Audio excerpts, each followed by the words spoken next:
행복하게 사는 삶, 가진 것이 적어도 감사하며 사는 삶, 내게 주신 작은 힘 나눠주며 사는 삶, 이것이 나의 삶의 행복이라오. 눈물 날 일 많지만 기도할 수 있는 것, 억울한 일 많으나 주를 위해 참는 것, 비록 짧은 작은 삶 주 뜻대로 사는 것, 이것이 나의 삶의 행복이라오. 이것이 행복이라오. 세상은 알 수 없는 하나님 선물, 이것이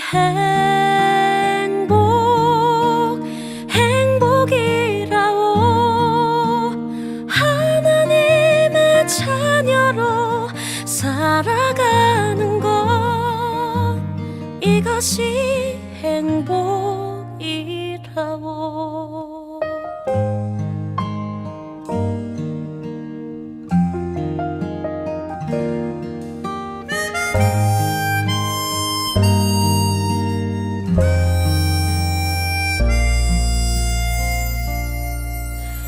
눈물 날 일 많지만 기도할 수 있는 것, 억울한 일 많으나 주를 위해 참는 것, 비록 짧은 작은 삶 주 뜻대로 사는 것, 이것이 나의 삶의 행복이라오. 이것이 행복이라오. 세상은 알 수 없는 하나님 선물, 이것이 행복이라오. 하나님의 자녀로 살아가는 것, 이것이 행복이라오.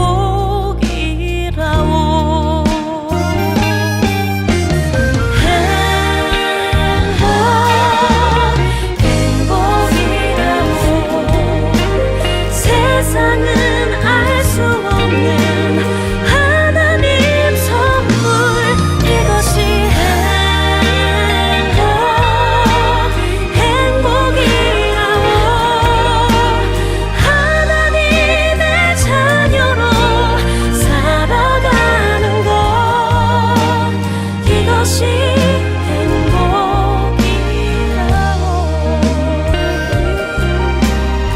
이것이 행복이라오.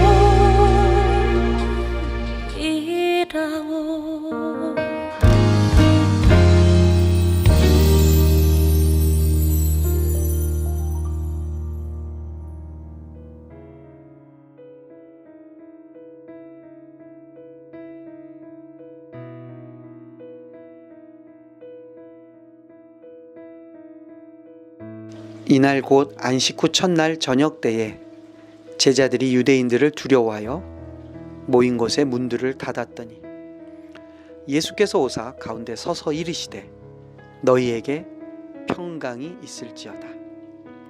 이 말씀을 하시고 손과 옆구리를 보이시니 제자들이 주를 보고 기뻐하더라.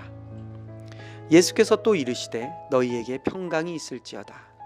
아버지께서 나를 보내신 것 같이 나도 너희를 보내노라. 이 말씀을 하시고 그들을 향하사 숨을 내쉬며 이르시되 성령을 받으라. 너희가 누구의 죄든지 사하면 사하여질 것이요 누구의 죄든지 그대로 두면 그대로 있으리라 하시니라. 아멘.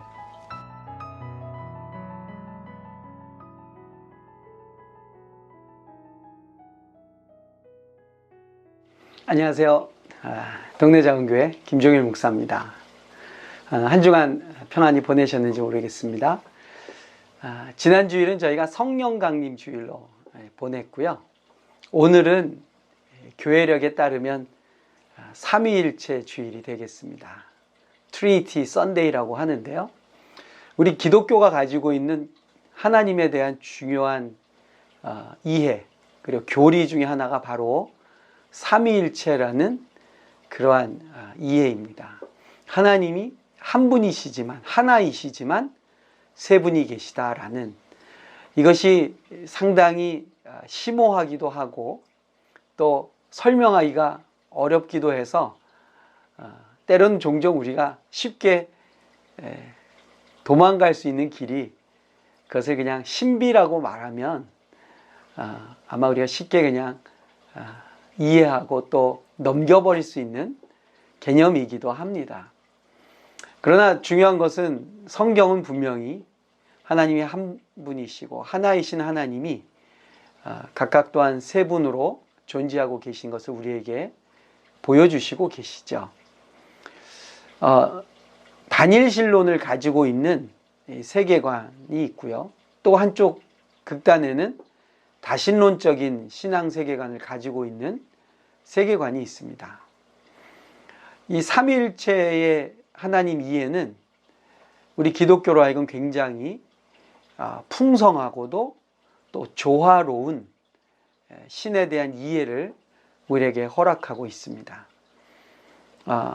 세 분이 계시다는 것은 어떤 것을 말하겠습니까? 이 세 분이 연합하시고 협력하시고 그리고 동역하신다라는 의미입니다.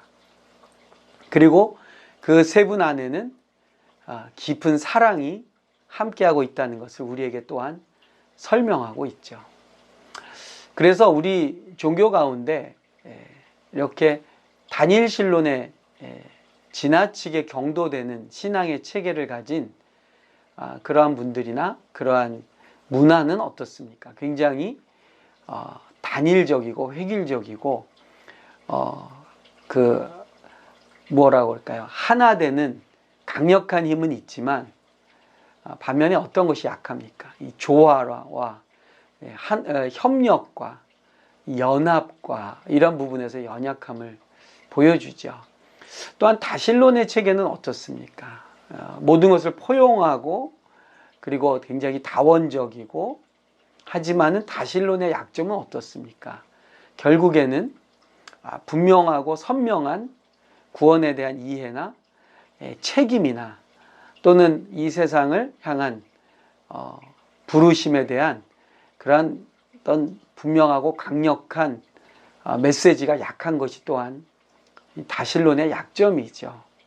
그래서 다신론적인 세계관을 가지신 문화나 또는 그러한 분들을 보면 어떻습니까? 세상에 대한 어떠한 소명이라든지 본인의 책임이라든지 하는 부분이 취약하고요. 그냥 약간은 염세적이기도 하고 모든 것은 그냥 운명에 맡겨버리는 약간 포기한 듯한 인생을 어쩔 수 없이 지향하게 되는 한계를 우리가 또한 보게 되죠. 삼위일체 사상은 어떻습니까? 삼위일체라는 이 교리는요, 굉장히 치열한 논쟁 속에서 시작이 됐습니다. 그리고 그 치열한 논쟁은 어떻게 보면 수많은 이단들을 방어하고 이단들의 교리와 잘못된 신앙, 구원의 설명들을 극복하는 과정에서 나온 아주 오래된 신학적 고민과 고찰의 결과물이면서 또한 동시에 성경으로부터 출발한 하나님에 대한 이해입니다. 성경은 이 삼위 하나님을 여러 군데에서 소개하고 계십니다. 태초에 하나님이 세상을 창조하셨다는 이 창조주 하나님의 창조 사건 속에 하나님의 신이, 다시 말하면 하나님의 영이 수면 위에 운행하셨더라 하면서 하나님의 영이 존재하고 계심을 또한 설명하고 있습니다. 창세기에서는요. 요한복음은 1장에서 태초에 말씀이 계시니라 하면서 이 말씀이 태초부터 계셨다라고 말씀하시고요. 이 말씀이 바로 말씀이 육체가 되어서 육신이 되어서 이 땅에 거하셨다라고 하면서 그 말씀이 바로 예수 그리스도임을 증거하고 있죠. 예수님의 사역 중에 아주 강력하고도 분명한 또한 세 분의 존재를 드러내는 사건이 있죠. 바로 예수님께서 세례를 받으실 때의 모습입니다. 예수님께서 세례를 받으실 때에 성령이 비둘기같이 그분의 머리 위에 임하셨다고 그러고요. 그리고 하늘에서 소리가 나서 이르되 이는 내 사랑하는 아들이라는 아버지의 말씀이 울려 퍼지게 됩니다. 하늘에서 말씀하시는 하늘 아버지와 그리고 세례를 받고 계시는 육신으로 오신 예수 그리스도와 그리고 그분 위에 임하시는 성령님의 역사가 한자리에서 다 같이 드러나는 아주 분명한 삼위 하나님의 존재를 보여주시는 사건이 되겠죠. 오늘 제가 여러분과 함께 좀 나누고 싶은 말씀은 지난주는 성령 강림에 대해서 성령님이 오시는 것, 성령님이 이 땅에 오심으로 하나님의 백성들이 교회로서 어떻게 세워지고 그리고 그것이 마른 뼈가 죽어있는 존재들이 아니라 거기에 하나님의 영이 부어져서 하나님의 군대가 되는 것을 말씀을 나누었습니다. 오늘 말씀은 우리 선교 사역을 하는 분들 그리고 선교의 역사에서 그리고 선교학이라는 과목에서 학문에서 아주 중요하게 여기는 예수님의 제자들을 향한 부르심 그리고 제자들을 다시 만나시는 사건을 우리에게 보여주고 있습니다. 오늘 말씀 중에 핵심은 21절과 22절의 말씀인데요. 제가 한 번 더 읽어드리도록 하겠습니다. 예수께서 또 이르시되 너희에게 평강이 있을지어다. 아버지께서 나를 보내신 것 같이 나도 너희를 보내노라. 이 말씀을 하시고 그들을 향하사 숨을 내쉬며 이르시되 성령을 받으라. 하늘 아버지께서 파송해서 이 땅에 오신 분이 아들 예수님이셨습니다. 그러므로 아들 예수는 하나님 아버지의 선교를 시행하는 아들이셨습니다. 그래서 그분이 하시는 모든 사역과 그분의 말씀은 무엇입니까? 하나님께서 이 땅에 아들을 보내신 이유와 목적을 온전하게 이루시는 예수님의 순종의 말씀과 행위들이었습니다. 그래서 예수님의 메시지의 핵심은 무엇이었습니까? 아들 예수를 보낸 아버지 하나님의 나라가 이 땅에서 시작된다는 것을 선포하시고 구체적이고 실제적으로 하나님 나라의 실제를 보여주시는 사역과 말씀을 하셨죠. 그리고 그 하나님의 나라가 실제로 어떻게 이제 이후로 계속되는가를 보여주시는 가장 극명한 사건으로 이 땅의 권세와 이 땅의 악을 주관하는 모든 사단의 세력을 꺾는 십자가와 부활의 사건을 통해 영원토록 승리하시는 하나님의 나라가 시작되는 것을 보여주셨습니다. 그 아버지의 파송에 순종하여서 이 땅에서 하나님 나라의 선교, 하나님의 선교를 온전하게 행하신 아들 예수님은 본인의 사역으로 다 끝나는 것이 아니고요. 이 하나님 나라가 온전히 임할 때까지의 지속되는 하나님의 선교를 위하여서 성령님이 오신다는 것을 제자들에게 말씀하십니다. 그래서 요한복음을 보면 특별히 십자가 사건 앞에 제자들에게 아주 많은 내용을 말씀을 하신 구체적인 말씀이 바로 보혜사 성령님에 대한 말씀이셨습니다. 그리고 오늘 여러분 바로 예수님께서 부활하시고 나서 그 첫째 날 부활하신 그날 제자들에게 찾아오셨습니다. 그리고 제자들에게 무엇라고 말씀하시냐면 아버지께서 나를 보내신 것처럼 나도 너희를 보낸다라고 말씀하십니다. 다시 말하면 예수님의 공동체 또 예수님의 제자들의 무리는 궁극적으로는 어떠한 존재로 살아가느냐? 이 세상을 향해서, 이 세상 속으로 보내어진, 파송받은 공동체로 살아가라고 말씀하고 있는 것입니다.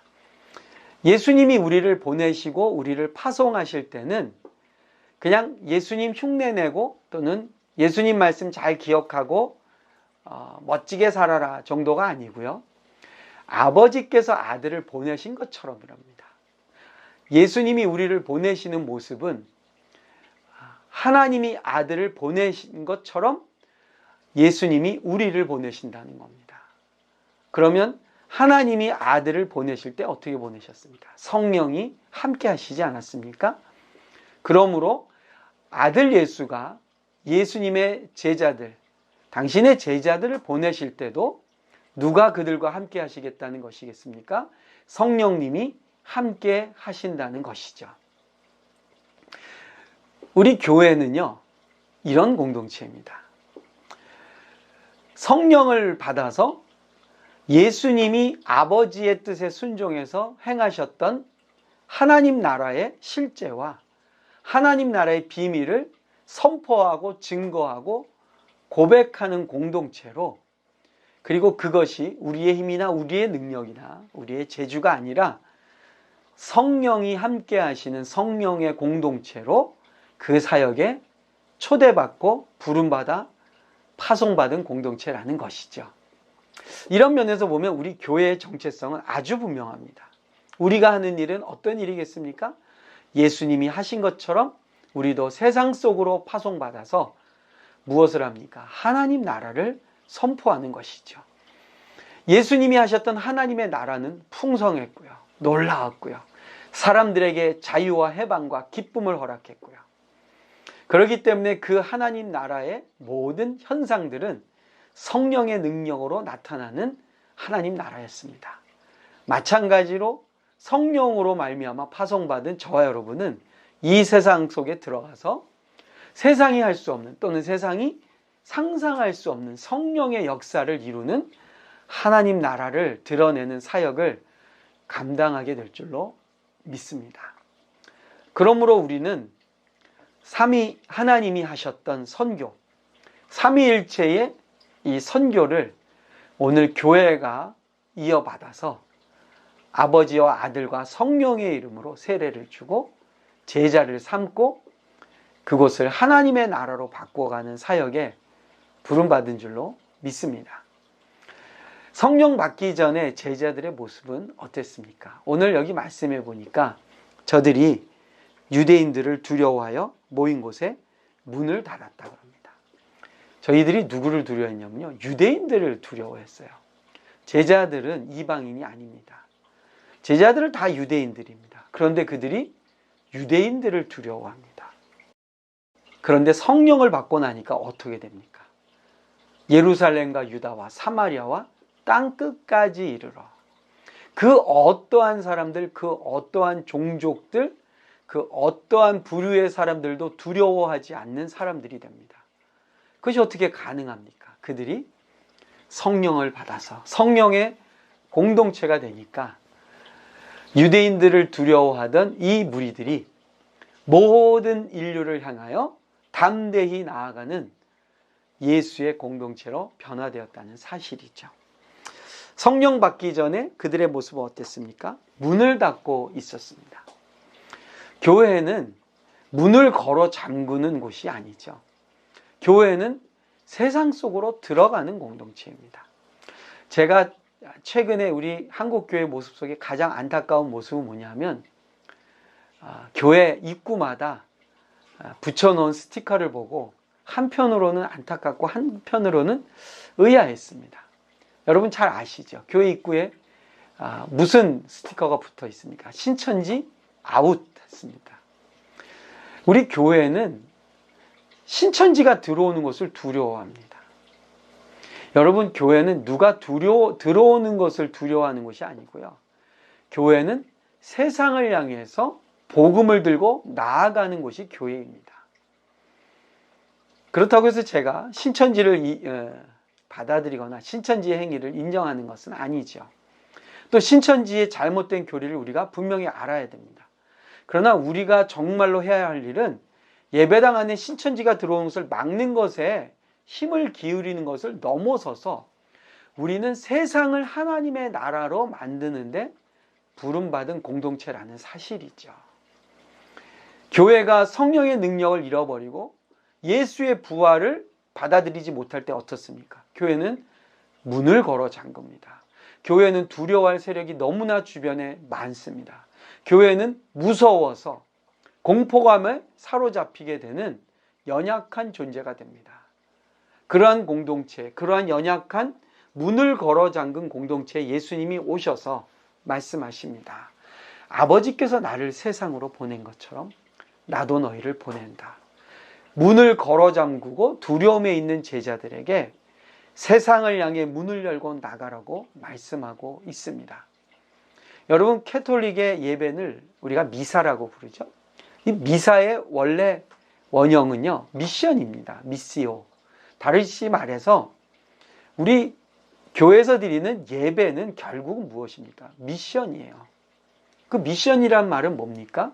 우리의 예배와 우리가 하나님을 만나고 하나님의 음성을 듣고 하나님 앞에서 결단한 다음에 세상을 향해 다시 파송받는, 보내어지는 파송식이 바로 예배라는 것이죠. 그러므로 예배는 모여서 예배당 안에 들어와서 예배함으로 끝나는 것이 아니라 세상을 향해 다시 보내어지는 것으로, 그리고 세상 속에서 살아가기 위하여 우리의 예배가 있는 것이죠. 제자들은 예수님을 만나고 나서 세상 속으로 다시 보내어지게 됩니다. 예수님은 오늘 이 두려워하는 제자들에게 어떠한 모습을 보이십니까? 그분의 손과 옆구리를 보이셨다 말씀하십니다. 부활하신 예수님은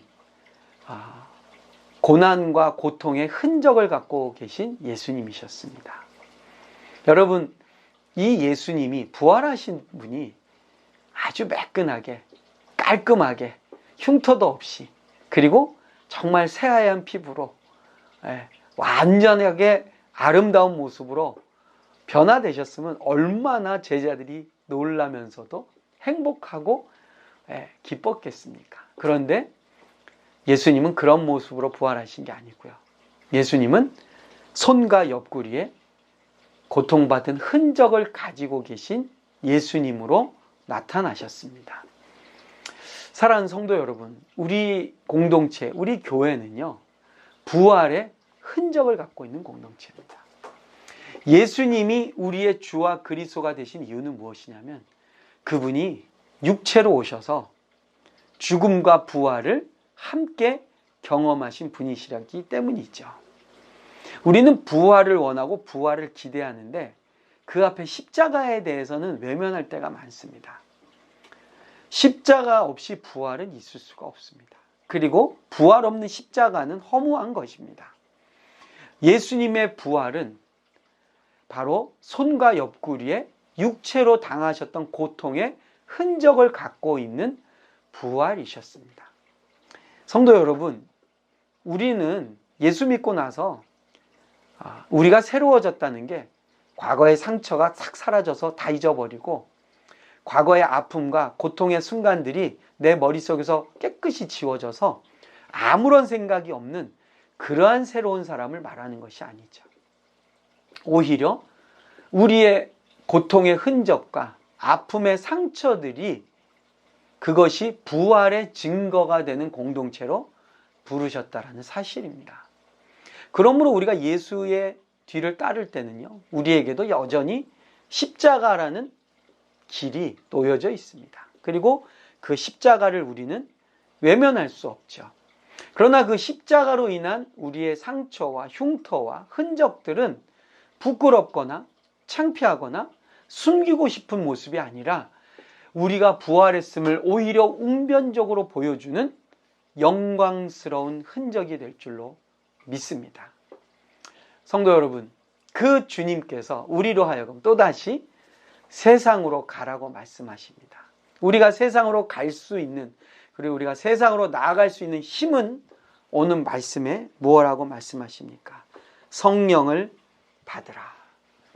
특별히 예수님께서 그들을 향하여 숨을 내셨다 그럽니다. 저는 이 말씀이 창세기에 하나님께서 아담과 하와를 창조하실 때의 모습을 생각하게 됩니다. 그리고 지난주에 우리가 말씀을 본 것처럼 에스겔서에 나오는 하나님께서 에스겔에게 마른 뼈에게 생기를 불어넣으라고 하시는 말씀과 많은 연관이 있다고 생각됩니다.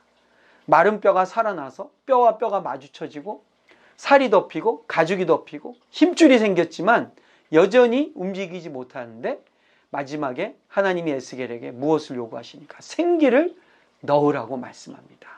그랬더니 그 마른 뼈들이 하나님의 군대가 되었죠. 큰 군대가 되었다고 말합니다. 하나님이 이 온 인류를 하나님의 나라로 창조하시고 관리하시고 운영해 나가실 하나님의 나라의 대리자로 인간을 만드실 때 그 코에 생기를 불어넣으셨어요. 예수님이 오늘 이 두려움에 떠는 인간들, 제자들에게 세상을 향해 보내시면서 숨을 내쉬며 말씀하십니다. 성령을 받으라. 우리는 성령을 받을 때 걸어 잠궜던 문을 열 수 있습니다. 우리가 성령과 함께 두려움이 아니라 담대함으로 세상을 향해 나갈 수 있습니다. 우리가 성령을 받을 때 오늘 말씀에 있는 내용처럼 우리는 평강의 사도로 나갈 수 있습니다. 성령을 받은 사람은 오늘 결론적으로 어떤 사역을 합니까? 23절에 너희가 누구의 죄든지 사하면 사하여질 것이요 누구의 죄든지 그대로 두면 그대로 있으리라 하시니라. 여러분, 성령으로 세상을 향해 파송받은 공동체가 할 일은 무엇입니까? 바로 이 세상을 향해 하나님의 죄사함, 예수 그리스도의 용서의 메시지, 묶여있고 얽혀있는 관계를 풀어주는, 죄를 사함받는, 죄로부터 용서함 받는, 죄의 굴레에서부터 해방되는 자유와 해방의 메시지를 전하라고 우리에게 당부하고 계십니다. 교회는 세상을 향해서 용서의 메시지를 전하는 것입니다. 아무나 이 세상을 향해서 용서를 말할 수 없습니다. 용서는 용서받은 자가 용서할 수 있고요. 용서라는 말은 용서받은 경험이 있는 자가 용서할 수 있는 것입니다. 모쪼록 우리 세상으로 파송받은 공동체로 저와 여러분이 공동체를 이루어서 두려움과 공포 속에 문을 걸어 잠그고 있는 공동체가 아니라 세상을 향해 빗장을 열고 예수의 이름으로 성령에 힘입어서 파송받아 평강을 전하고 죄사함의 은혜를 베푸는, 그래서 삼위 하나님의 선교를 이루어 나가시는 저와 여러분들이 되시기를 주님의 이름으로 축복드립니다. 감사합니다. 김종일 목사였습니다.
지금은 우리 주 예수 그리스도의 은혜와 하나님 아버지의 사랑과 성령님의 인도, 보호, 교통하심이 형제들에게, 자매들에게 온 세상 위에 함께 계실지어다.